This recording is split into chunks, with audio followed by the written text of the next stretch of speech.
Oke, jadi ini adalah Daihatsu Xenia 1.3R CVT tahun 2021. Jadi ini bukan mobil baru ya, ini udah mobil second. Dia tuh yang jadi kembarannya sama Avanza. Nah, Xenia itu ada dua varian mesin, yang 1300 dan 1500 cc. Dan yang ini adalah 1300 cc yang tipe R. Jadi ini tipe tertingginya dari yang 1300 sebelum yang versi ADS atau Astra Daihatsu Styling yang punya aksen body kit, terus ada aksen merah-merah dan sebagainya gitu ya. Nah, ini dulu pas barunya itu ada di harga sekitaran 220 juta. Jadi emang yang varian mesin 1300-nya ini itu lebih murah sekitar 14 juta dibanding yang 1500 cc. Tapi ngomongin harga bekasnya, jadi emang pas ngecek-ngecek di pasaran mobil bekas itu masih jarang ya yang jual secondnya, tapi kisarannya sih sekitar 190 sampai 200 jutaan lah. Nah, ternyata meskipun dia jadi varian yang mesinnya lebih kecil, ini yang 1300 ternyata lebih laku dan paling laris dibandingin yang varian 1500. Kenapa? Langsung aja simak di video berikut ini.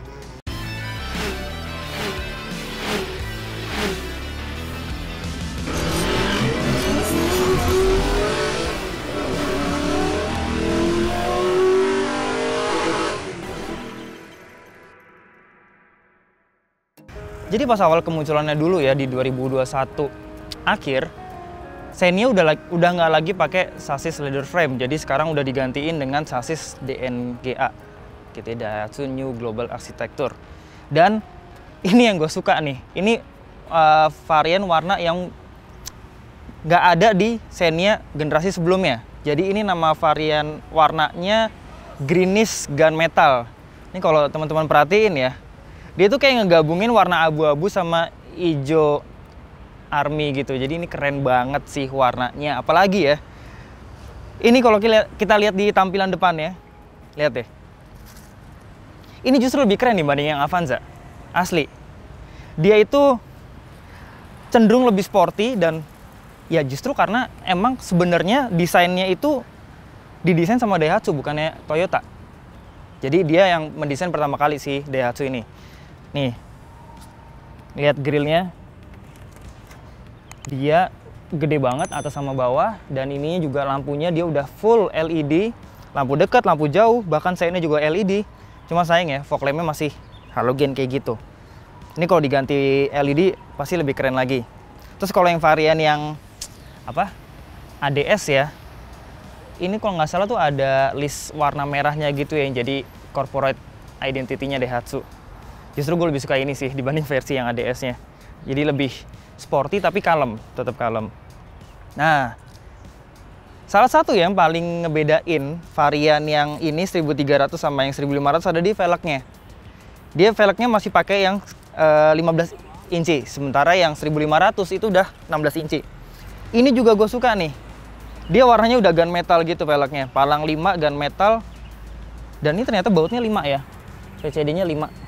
Ini agak susah sih harusnya nyari velg penggantinya. Dan ini digabungin sama warna greenish gunmetalnya tuh jadi nyatu banget ini mobil dari samping.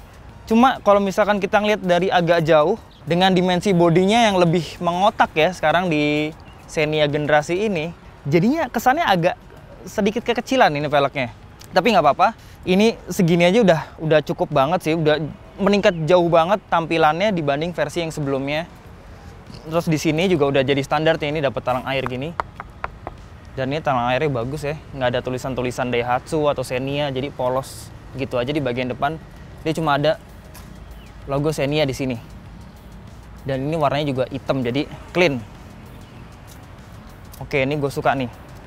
Dia desainnya Xenia itu dari ujung lampu nih, dari lampu yang paling depan sampai belakang nih ada tarikan garis lurus yang bener-bener panjang sampai belakang. Nah, jadi desainnya tuh kelihatan menyatu gitu ya dari depan, samping, belakang. Wajar ya di depan masih di depan cakram, belakangnya masih tromol, tapi dia udah cukup lengkap, udah ada ABS, EBD, BE, bahkan hill start assist-nya juga udah ada. Terus di sini ini lampu juga udah full LED semuanya. Nggak tahu ini lampu, oh tapi kecuali lampu plat nomor dia masih halogen. Tuh, masih halogen yang warna kekuningan gitu. Dia lampunya udah full LED, lampu mundurnya juga. Dan yang ngebedain sama varian yang 1500, kalau yang 1500 di sini lampunya nyala nih yang di bagian bagasi, tapi ini enggak.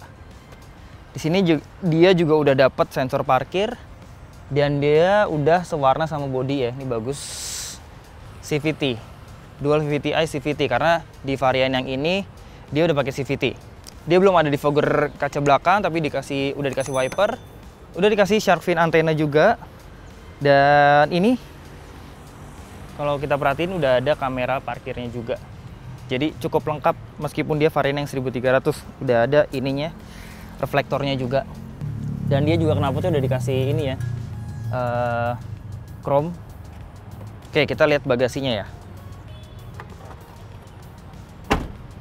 Dia bukanya pakai mekanisme tombol.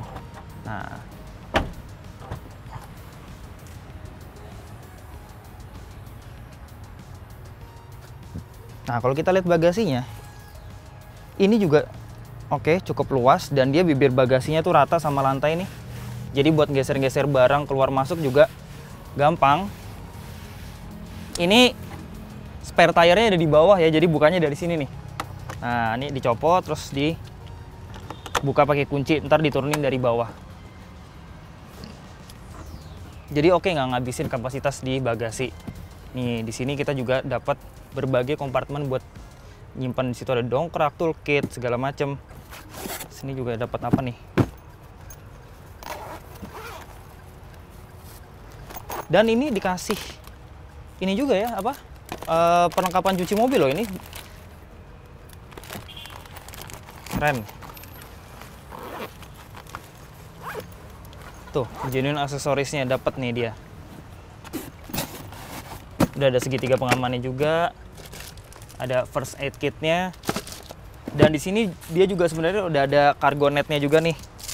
Biar barang yang ditaruh nih nggak kegeser-geser. Terus ini kalau kita rebahin kursinya. Ini by the way 7-seaters ya. Ini langsung rata sama lantai. Wah, keren ya. Dan dia ini bibir bagasinya juga mengotak gitu, jadi gampang keluar masuk barang. Terus kalau teman-teman mau ngeluasin bagasinya lagi, ini juga kita bisa bikin rata sama lantai sampai ke baris keduanya. Bener-bener jadi luas banget ini bagasinya.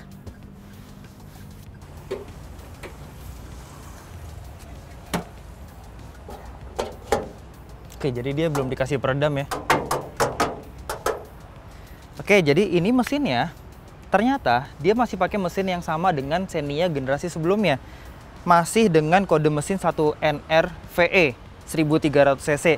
Cuma dia itu ada beberapa penyempurnaan. Salah satunya pakai piston yang bobotnya lebih ringan ya, dengan material yang bobotnya lebih ringan. Dia punya tenaga 97 HP dan torsinya itu 120 Nm. Emang sih secara angka kelihatannya kecil ya, tapi nanti yang paling penting adalah gimana rasa berkendaranya gitu ya. Nanti kita akan cobain sebentar. Dan dia itu pakai DOHC Dual VVT-i, transmisinya CVT. Dan ini yang bikin mobil ini jadi makin irit ya. Nanti kita juga akan lihat ya seberapa konsumsi BBM-nya. Kita coba dengerin ya suara mesinnya kayak gimana.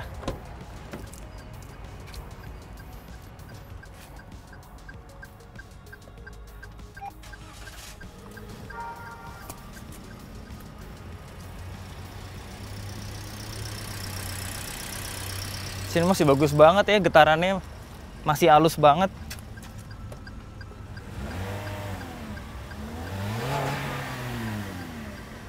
Oke, habis ini kita bakal lihat interiornya kayak gimana sih.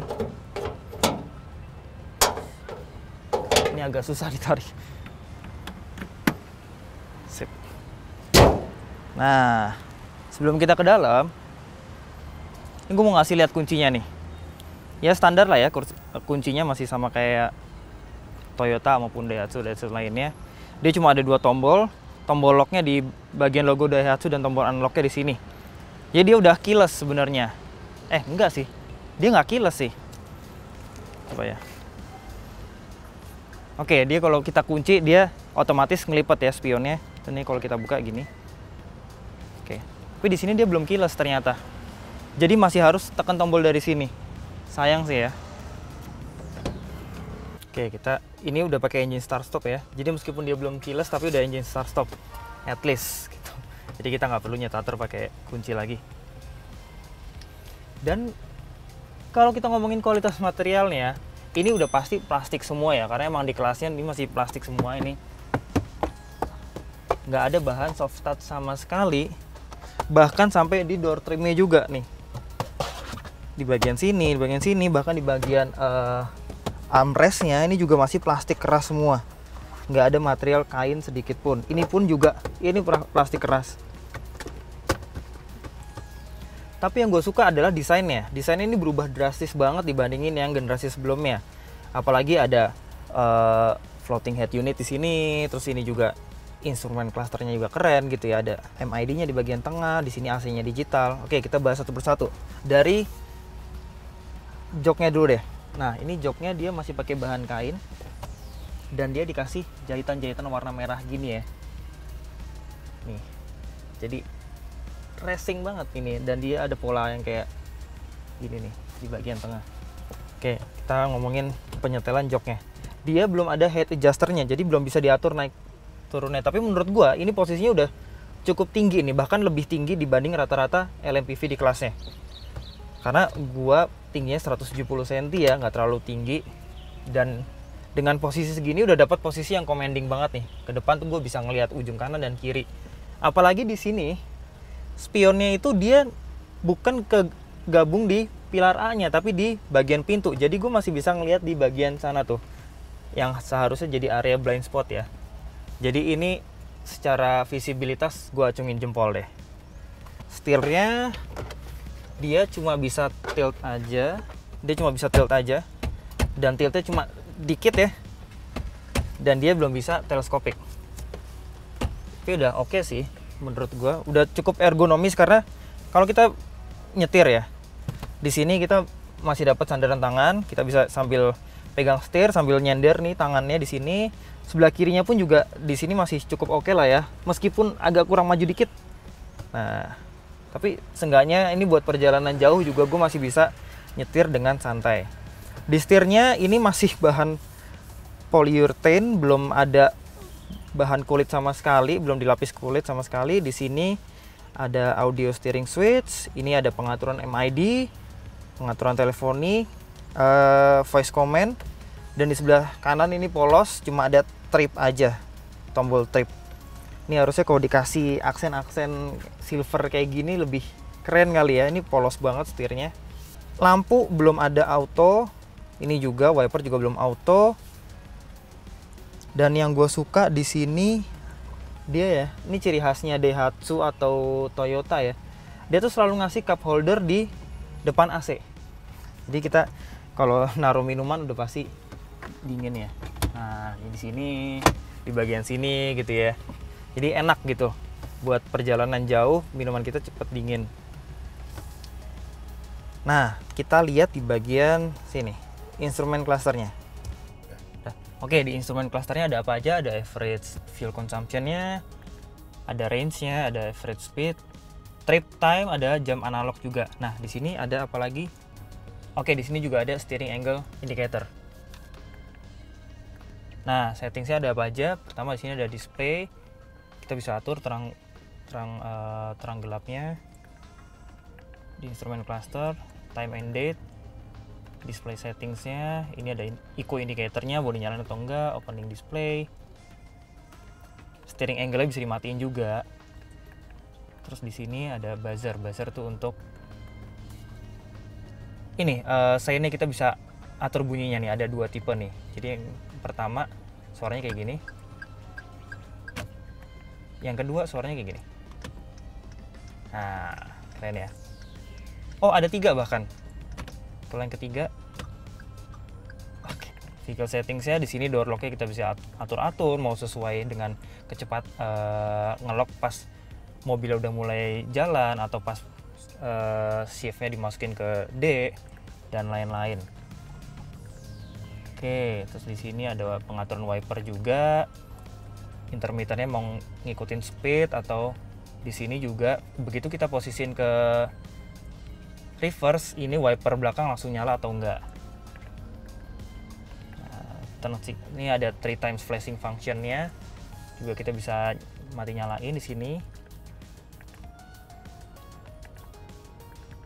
Ada maintenance settings, ada oil warning, sama pengaturan lain-lain, ada language juga.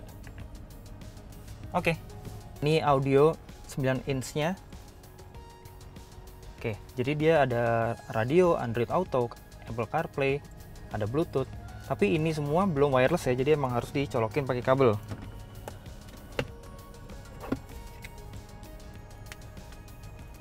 Oke, baru deh. Kita bisa operasiin Apple CarPlay-nya. Sini ada Waze, ada Apple Music, ada. Oke, jadi AC-nya udah digital tapi dia belum auto dan dia belum ada pengaturan untuk arah hembusan AC-nya. Jadi ini masih pengaturan fan-nya, pengaturan suhu, dan ventilasi AC aja. Udah cukup. Di sini juga transmisinya, dia kan pakai CVT ya, tapi dia bisa diubah jadi manual. Nah, cukup asik ya. Jadi dia bisa mensimulasikan mode manualnya. Di sini rem parkirnya masih belum elektrik. Kita lihat di sini ada soket lighter di sini. Di bawahnya sini juga ada soket bukan lighter. Ini ada soket 2,1 ampere USB. Sisanya udah. Sama di sini dia dikasih apar ya. Ini kayak mobil-mobil baru zaman sekarang pasti udah dikasih apar kayak gini. Dan ini aparnya gede banget ya. Oke, storage-nya.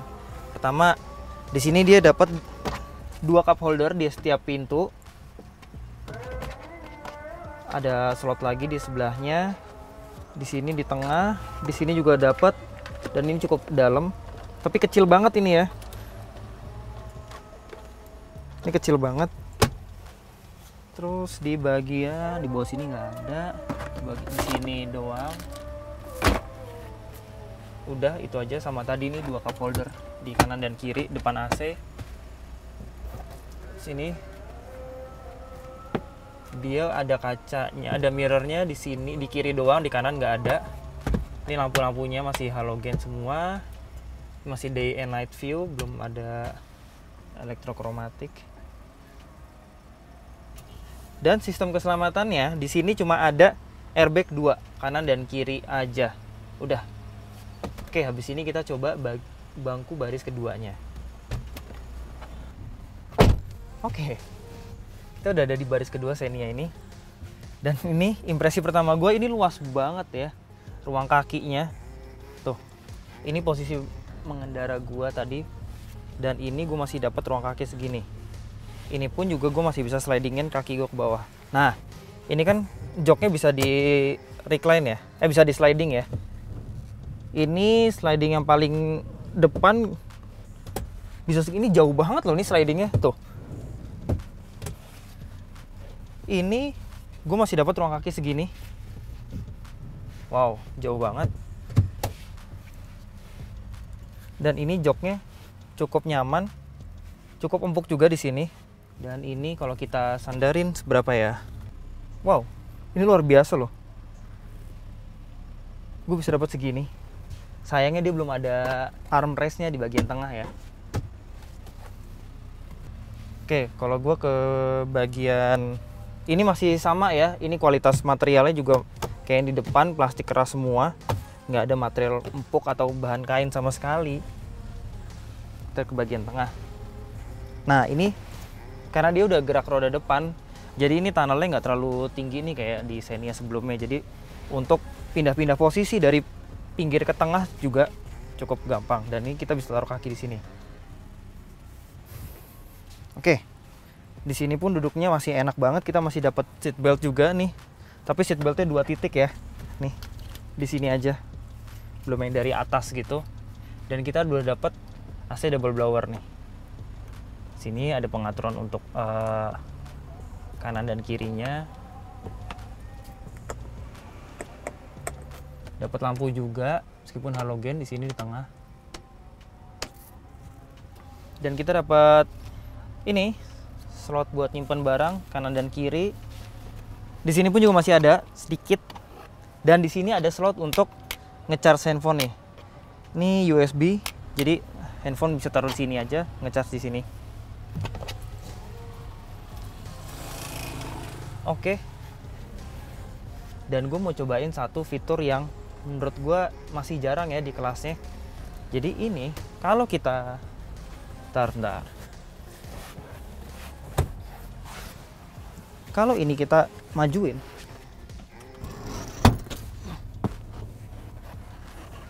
nah ini kita copot.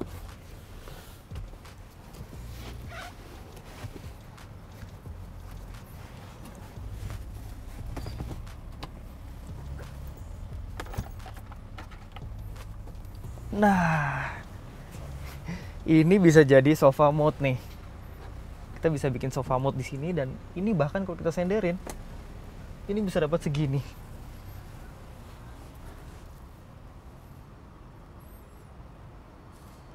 Jadi buat kalian yang punya supir ya, kalau mau duduk di tengah, ini bikin kayak gini aja.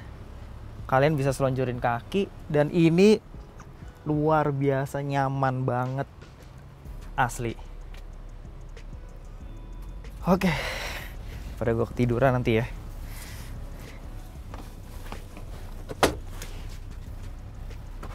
Dan ini pun juga berlaku untuk di bangku baris ketiga. Nah, jadi oke, habis ini kita cobain aja bangku baris ketiganya kayak apa.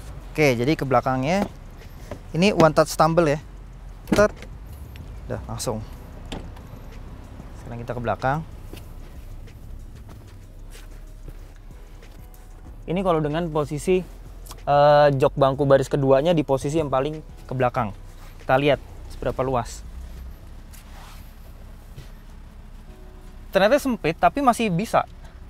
Kaki gue masih bisa nih di sini. Meskipun ini mentok tapi masih bisa lah. Nah, kalau kita majuin ke paling depan, dapat seberapa? Ternyata masih dapat segini. Ini jauh banget nih. Ini udah mirip sama di posisi baris keduanya nih. Wow. Cuma emang joknya nggak selebar jok di depan ya. Jadi emang di sini nggak bisa terlalu menyangga sampai ke ujung paha nih. Tapi ini udah oke banget sih. Asli. Oke. Kalau kita ambil segini ya. Ini oke banget, dan ini masih bisa disandarin lagi. Nah, ini posisi paling tegaknya segini. Posisi paling tegaknya segini. Ini posisi paling rebah. Kita bisa segini. Nah,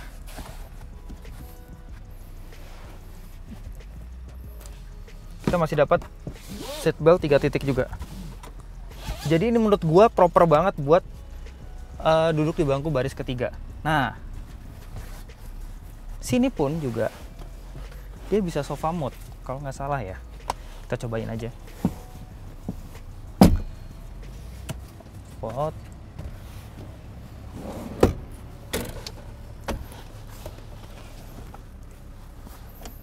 Nah, ini masih bisa kita rebahin nih sampai rata sama bangku baris ketiganya. Jadi antara di bangku baris kedua atau ketiga kita bisa sama-sama selonjorin kaki. Enak banget ya. Nah, ini di bangku baris ketiganya pun juga kita masih dapat 2 cup holder di kanan dan kiri, dan ternyata ada lighter lagi di sini. Jadi super duper lengkap ini. Sini ada lighternya tapi belum USB, jadi kalian tetap harus beli adapternya dan bisa naruh HP di sini. Ini ada slotnya juga. Kalau teman-teman masih ngerasa kurang dengan sofa mode-nya ini, kita bisa bikin kasur mode. Nah, aduh, ntar lu copot sepatu dulu.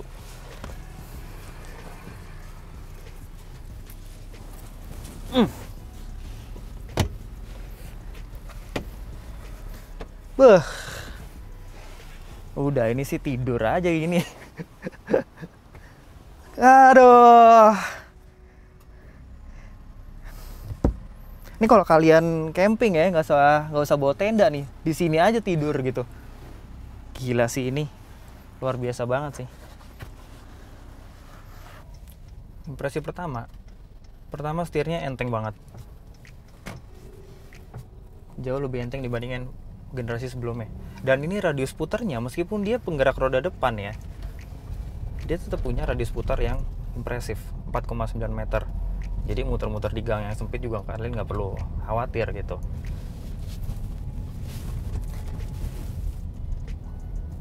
Ini kita nggak bisa terlalu nyobain ya gimana rasa suspensinya. Tapi tadi kan gue udah bawa mobil ini juga keliling-keliling. Oke, suspensinya emang masih agak keras. Tapi secara handling ini meningkat jauh banget. Karena ya secara sasis aja dia udah beda gitu ya, dibanding versi sebelumnya. Dia udah pakai monokok gitu. Nah, sekarang kita cobain mesinnya.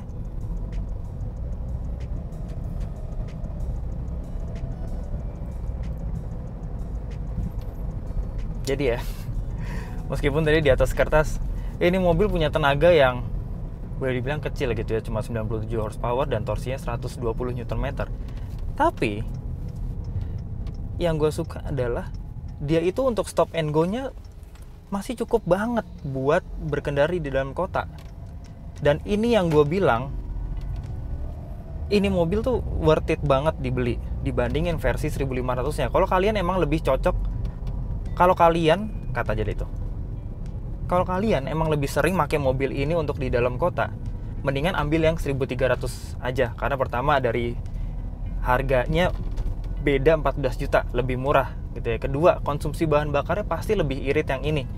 Kalau kalian nggak butuh untuk yang berkendara jauh-jauh gitu ya, atau nanjak-nanjak, ini sih udah cukup banget gitu ya. Karena dia karakter torsinya emang main di putaran bawah dan menengah.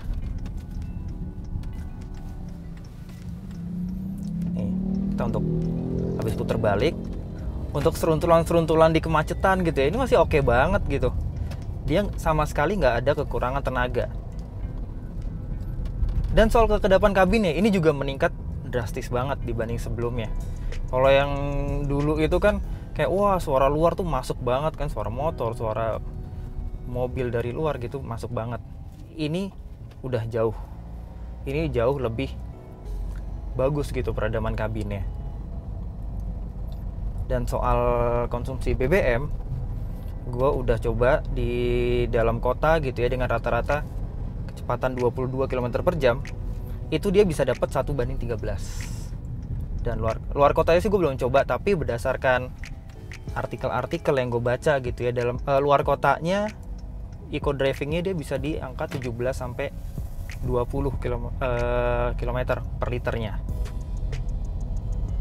Emang sih kalau dibanding sama yang 1500 ya, kalau di atas kecepatan 100 udah pasti namanya mesin lebih kecil itu pasti lebih boros gitu ya, karena dia pasti RPM-nya akan meraung lebih tinggi.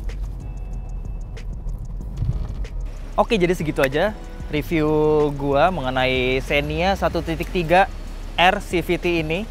Jadi gimana menurut teman-teman, ini mobil worth it dibeli nggak sih? Atau mendingan beli yang 1500 sekalian? Atau mendingan beli Avanza sekalian?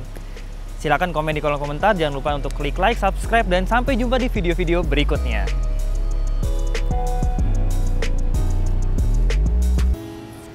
Mobil 1, 2, 3